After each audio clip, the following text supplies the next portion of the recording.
Well, the decision that we've got to make is about renewing our nuclear deterrent force, not just for the next few years, but to see us through into the 2060s.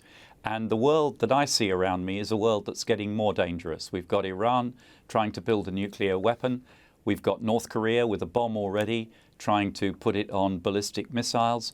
We've got countries like Russia spending vast sums of money, $150 billion, modernizing their armed forces.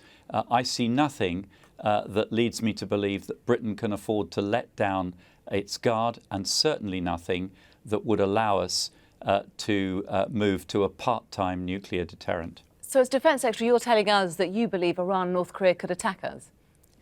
I'm talking about the next 50 years. We're looking at decisions here that will determine the safety and security of our children and our grandchildren.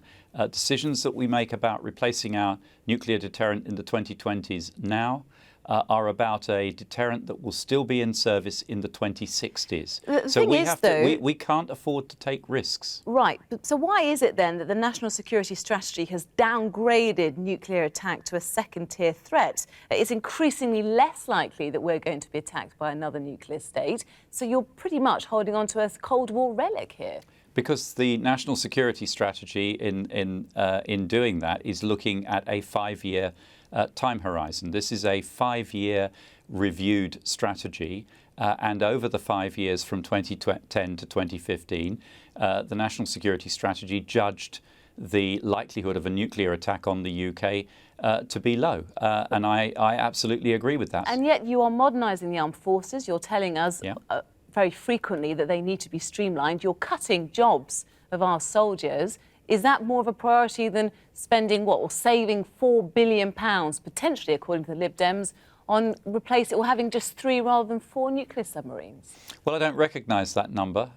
It's not a number that comes out of the review that's been published today.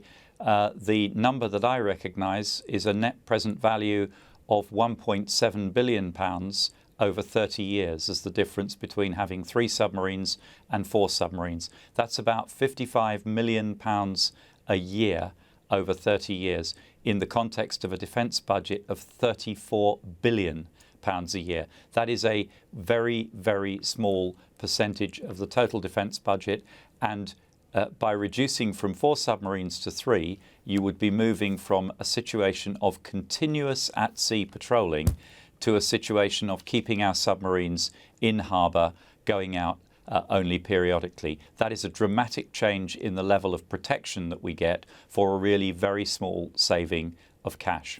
Philip Hammond, thank you very much. Thank you.